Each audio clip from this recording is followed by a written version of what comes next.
Etie for me mamuni akwaba eba Melodies Podcast YouTube channel so na me pesa ye bon komo efa a new way a encrophobi edis kame encropho ewo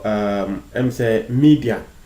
traditional media radio any TV so na AC ewo kumase panse na beto asem subscribe na click the notification bell no and no and the screen so say see we understand latest news via ba wonsa ebeka na yen konsem so quickly na sanya midin kan no we ensem bia ekoso ewo kumase a lot of radio stations any TV stations are ewo kumase no a lot of people are doing this. Now I feel say eto de bia media no they actually need to forget about say womonkwa they are just making money no and they should also think of their listeners as well. Now me chat ensem na see ya wo beti bibia say na ensem ni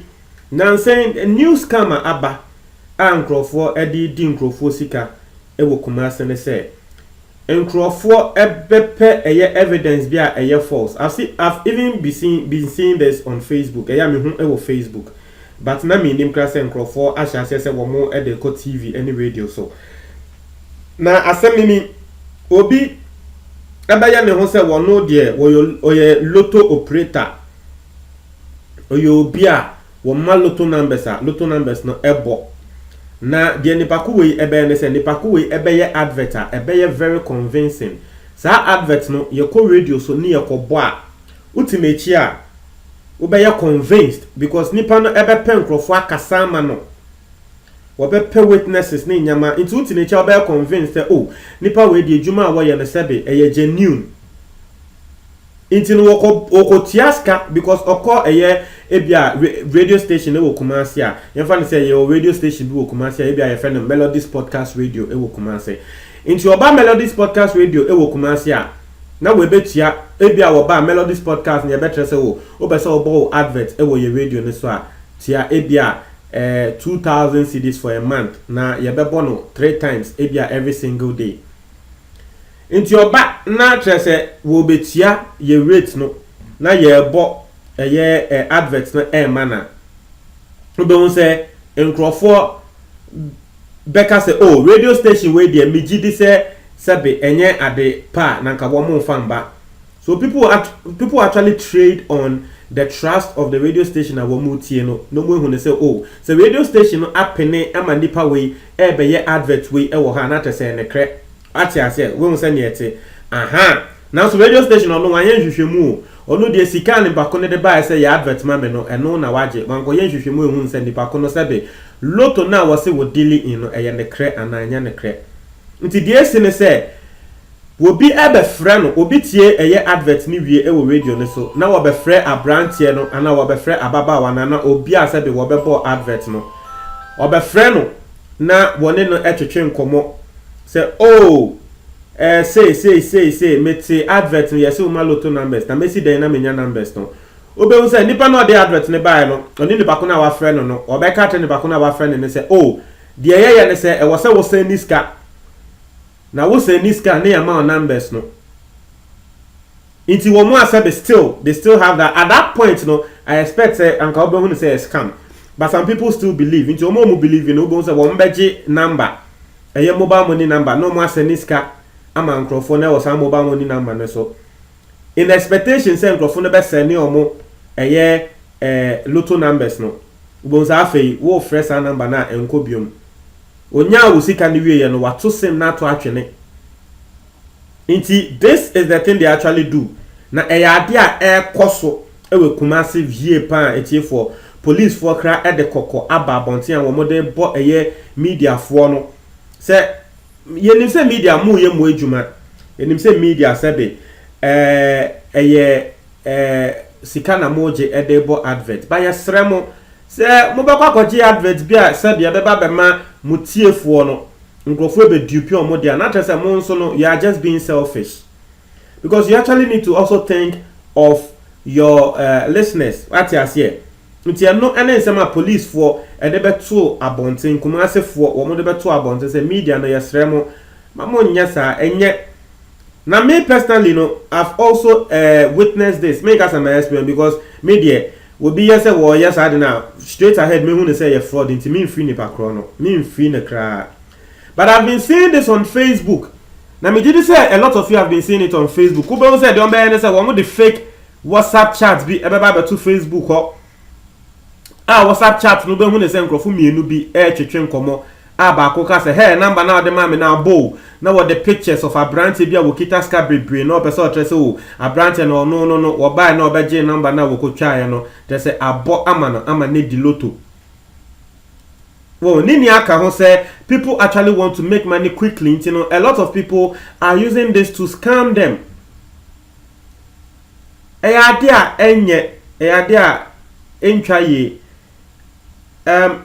think say yes, the media firms na media houses no more be doors on Ghana.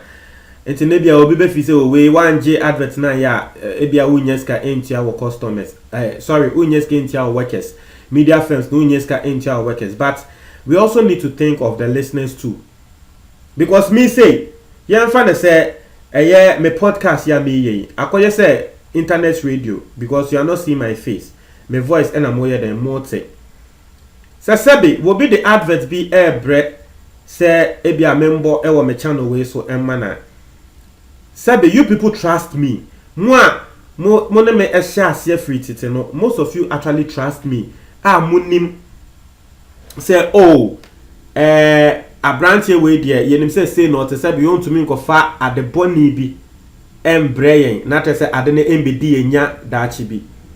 It's because of that trust no mumu bi ebe hu say ebia advert na me ye na e ade a genuine because when him say media me the news cry ba e ya na me person me hwemu yie na me hwe say ne kre ansa na me de bepie.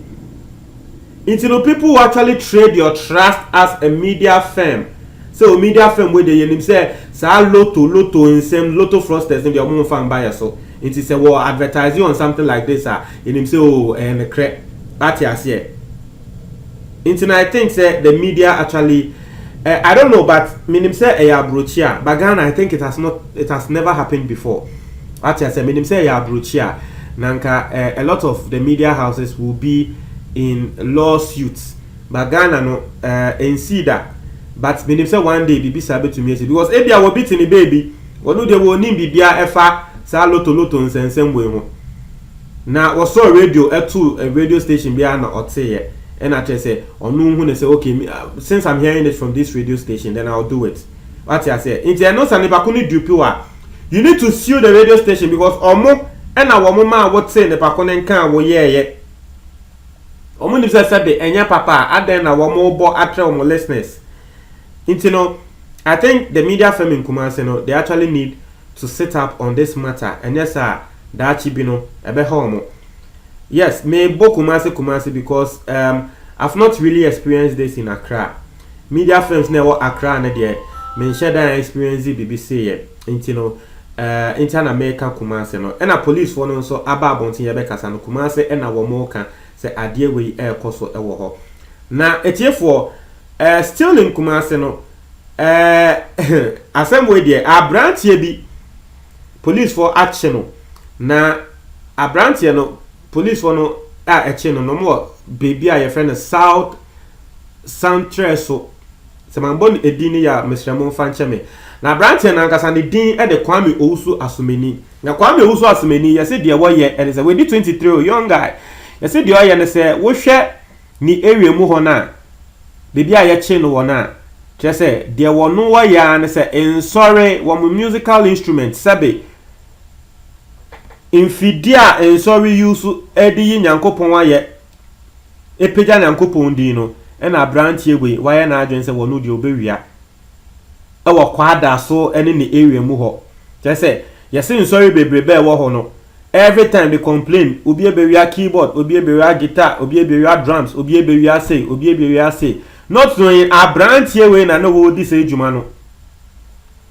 na ye the branch na akokot ama court say a branch no ye man nko da mfiase 3 years with hard labor na just wo koye juma den akoda mfiase 3 years na wasanso akoye juma den na wono angasa ehunyansa wo pie bioma wo behunyansa se sebe sorry there wow just say o krono sema ba so a enye sorry dem mu ene se wo ye den okobo krono intino loto nsem no Yes, I didn't add this, but 5 people have been arrested. 5 Lotto fraudsters have been arrested in Kumasi. One more aiding Grofosa Ejumawe, no police for extra K, Bako 5, one more arrest you. So things like that are on the rise. Ochina,